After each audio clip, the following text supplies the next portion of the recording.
हरिओम प्रिय दर्शकों, यदि आपकी तुला राशि या तुला लग्न है तो इस वीडियो को बहुत ध्यान से देखिएगा। ये वीडियो आपके लिए।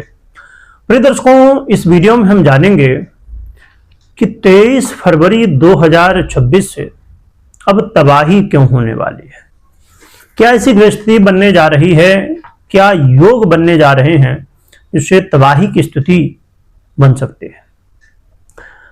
प्रिय दर्शकों, 2026 में सबसे बड़ा ये योग बनने जा रहा है, जो कि इसे आप ना तो राजयोग ना दुर्योग दोनों में नहीं ले सकते, ये दोनों में लिया भी जा सकता है, परंतु इसमें जो ग्रहस्थितियां हैं वो दुर्योग ज्यादा बना रही हैं और राजयोग की गिनती कम है। क्या कैसी ग्रहस्थितियां हैं, कौन सा योग बनने जा रहा है, इस वीडियो में हम जानेंगे। प्रिय दर्शकों, तुला वालों के लिए क्या प्रभाव होगा वो भी जानेंगे। सबसे पहले जानेंगे कि क्या स्थिति है, क्या देश दुनिया में प्रभाव पड़ेगा और फिर आपको क्या प्रभाव मिलेगा ये भी जानेंगे।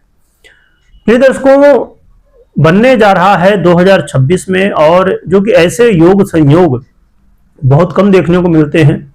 अब बनने जा रहा है पंचग्रही योग। पंचग्रही योग, षडग्रही योग, सप्तग्रही योग, या ऐसे योग बहुत ही रेयर बनते हैं, बहुत कम बनते हैं, और इनके प्रभाव भी बहुत ज्यादा देखने को मिलते हैं, क्योंकि यहाँ पर कई ग्रह एक साथ ही होते हैं और कई ग्रहों की ऊर्जा यहाँ पर काम करती है। जो कि संयोग की बात यह है कि 2025 में भी पंचग्रही योग बना था और अब 2026 में भी पंचग्रही योग बनने जा रहा है। देखिए, 2025 से जब से देवगुरु बृहस्पति अधिचारी हुई है और आने वाले 7 से 8 वर्ष यानी 2032 तक का जो समय है वो इसी तरह विचित्र ग्रहस्थितियों को बनाएगा और विचित्र घटनाओं को भी घटित कराएगा। परंतु 2026 में इस योग का क्या प्रभाव होगा जानते हैं। 23 फरवरी से लेके 1 मार्च तक ये योग रहेगा, परंतु इसका प्रभाव पूरे 2026 में और आने वाले मुख्य रूप से 2 से 3 महीनों तक देखने को मिलेगा। प्रिय दर्शकों, ये पंचग्रही योग कैसे बन रहा, कौन कौन से ग्रह हैं ये जान लेते हैं। पंचग्रही योग बन रहा है राहु, बुध, शुक्र, सूर्य और मंगल। ये पांचों ग्रह एक साथ ही कुंभ राशि पर गोचर कर रहे हैं, जिसकी वजह से ये पंचग्रही योग बन रहा है। और इतना ही नहीं, मैंने ये जो लिखा है कि तबाही हो सकती है, तो खाली इतना ही नहीं कि पंचग्रही योग ही बना है, और भी कई इसमें योग संयोग हैं। जैसे कि राहु और सूर्य, इनके दोनों की युति हुई है, इससे ग्रहण योग का निर्माण हुआ है। राहु और मंगल के युति से यहां पर अंगारक योग का निर्माण, जो कि बहुत भयंकर, बहुत विस्फोटक माना जाता है। और ये तीनों ग्रह एक साथ भी हैं, जो कि बुध और शुक्र भी हैं, तो यहाँ लक्ष्मी नारायण योग, और सूर्य बुध है तो बुधादित्य योग भी बना है। परंतु ये अंगारक योग बहुत ज्यादा खतरनाक माना जाता है। और इसके अलावा यहाँ पर आप देखेंगे कि 17 फरवरी को सूर्य ग्रहण भी पड़ा, और आने वाले समय में बहुत जल्द चंद्र ग्रहण भी पड़ने जा रहा है। तो एक ही महीने, एक ही पक्ष में 15 दिन में लगभग दो ग्रहण पड़ रहे हैं। और कहते हैं कि ये ग्रहण जो है तो एक साथ दो पड़ना एक महीने के अंदर, 15 दिन के अंदर अच्छा नहीं माना जाता। इसके अलावा ग्रहण तो पड़ ही रहा है, ग्रहण योग बन भी रहा है, और बहुत जल्द आने वाले समय में गोचर में काल सर्प योग भी बनने जा रहा है। तो ऐसे और भी कई योग संयोग हैं जो कि बनने जा रहे हैं, जिसकी वजह से ये जो अब पंचग्रही योग है इसे बहुत ज्यादा समस्याओं वाला देखा जा रहा है। देश दुनिया में क्या प्रभाव हो सकता है ये समझते हैं। तो पूरे देश दुनिया में देखा जाए तो मुख्य रूप से ये देखने को मिलेगा कि आग से जुड़ी हुई घटनाएं, अभी जनवरी के महीने में आपने देखा प्लेन क्रैश हुआ, आग लग गई उसमें।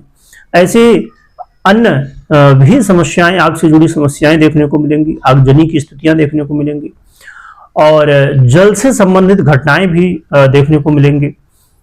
और इस समय आप देखेंगे कि आपने पहले एक बार देखा ही कि सरकार और पब्लिक एक साथ सामने सामने होगी। राजनेता या और भी बहुत सारे ऐसे सेक्टर उनके जो रहस्य हैं वो उजागर होने वाले हैं। और आतंकवादी या कहा जाए कि आतंकवादी जैसे लोग जो हैं उनके भी अब रहस्य सामने आएंगे, उनके चिट्ठे खुलेंगे। बहुत सारे ऐसे लोग हैं, भले वो आतंकवादी घोषित ना हो, परंतु वो मानवता के और देश के, दुनिया के आतंकवादी जैसा ही काम करते हैं या उनसे भी बड़ा कई बार गलत काम कर जाते हैं। तो ऐसे लोग, क्योंकि कम से कम आतंकवादी जो है तो उसे आदमी जानता तो है कि आतंकवादी है, तो भाई सावधान होता है कि आतंकवादी है। पर जो मतलब साबित नहीं हुआ, जिसे कहा नहीं जाता कि आतंकवादी, उससे भी खतरनाक है। अभी आपने अभी एक समय सुना था कि दिल्ली में कितनी बड़ी साजिश हुई थी, है ना, पानी वगैरह में घोलने के लिए जहर वगैरह। तो ऐसे लोग आतंकवादी से भी ज्यादा खतरनाक होते हैं। तो ऐसी स्थितियां जो हैं उनके अब राज्य सामने आएंगे, तो बहुत उथल पुथल कुछ होने वाला है और कई घटनाएं ऐसी और भी घटेंगी।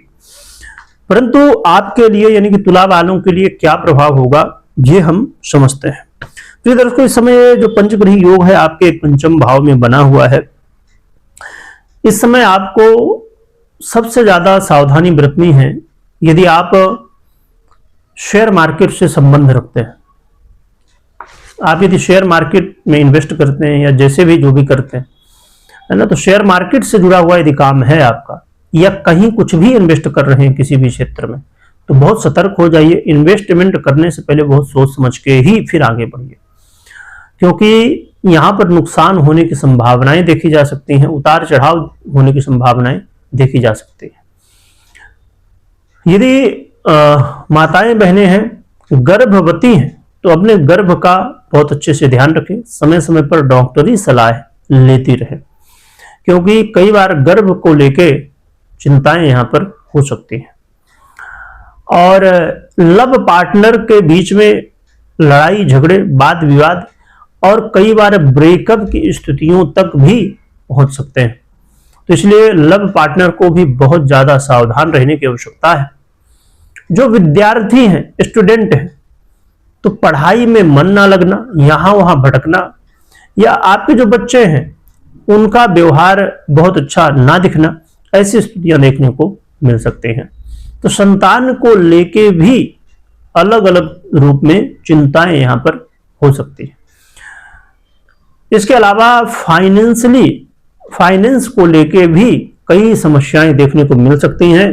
तो फाइनेंस से जुड़ा हुआ कोई भी काम हो, चाहे इन्वेस्ट करना हो, पैसे आने हो कहीं से, या पैसे किसी को आप ले रहे हो या दे रहे हो किसी से, या किसी भी तरह फाइनेंस से जुड़ा हुआ कुछ भी काम करना हो, तो यहाँ सतर्क रहने की आवश्यकता है, सावधान रहने की आवश्यकता है, क्योंकि यहाँ पर पैसा कई बार फंस सकता है, कई बार रुकावटें या समस्याएं देखने को मिल सकते हैं। इसके अलावा आपको ये भी ध्यान रखना है कि वाणी में संयम, मैरिज लाइफ, या आप व्यापारी हैं तो व्यापार को लेके सतर्क रहिएगा। इन सभी विषयों में आपको सावधानियां बरतनी है और ध्यान रखना है। क्या उपाय कर सकते हैं जिससे इन समस्याओं से हम बच सके जितना हो सके। तो इसके लिए आप उपाय के रूप में भगवान भोलेनाथ की आराधना माता पार्वती के साथ में करिए, और आराधना जितना मन से हो सके, जैसे भी आपसे हो पाए, तो अधिक से अधिक आप माता पार्वती और भगवान शिव की आराधना करिए, इससे कल्याण होगा। और आप यहाँ पर बहुत ज़्यादा दिमाग में ये मत सोचिए कि कैसे होगा क्या होगा, यानी कि तनाव की स्थिति में मत जाइए, टेंशन में मत जाइए। ये सोचिए कि मुझे अच्छे कर्म करने हैं, सही रास्ते में चलना है, यानी सत्यमार्ग में आगे बढ़ना है। तो यदि ऐसा आप करेंगे, अच्छे कर्म करेंगे, तो स्वाभाविक रूप से अच्छे फल भी मिलेंगे। कोई निर्णय लेना हो तो जल्दबाजी में नहीं, सोच समझ के और कुंडली विश्लेषण के बाद ही निर्णय लीजिए, मात्र गोचर के आधार पर नहीं। आपकी कुंडली में क्या योग बने हुए हैं, पंचग्रही या षटग्रही या अन्य योग यदि आपकी कुंडली में बने हुए हैं तो आप कमेंट कर सकते हैं, जिसे आने वाले समय में हम उन योगों पर चर्चा कर सकते हैं। और आपको योगों की जानकारी मिलेगी। और जिस योग के लिए ज्यादा कमेंट आएंगे उस योग के बारे में पहले चर्चा हम करेंगे। कमेंट में ओम नमः शिवाय लिखिएगा, स्मरण करिएगा। वीडियो देखने के लिए बहुत बहुत धन्यवाद।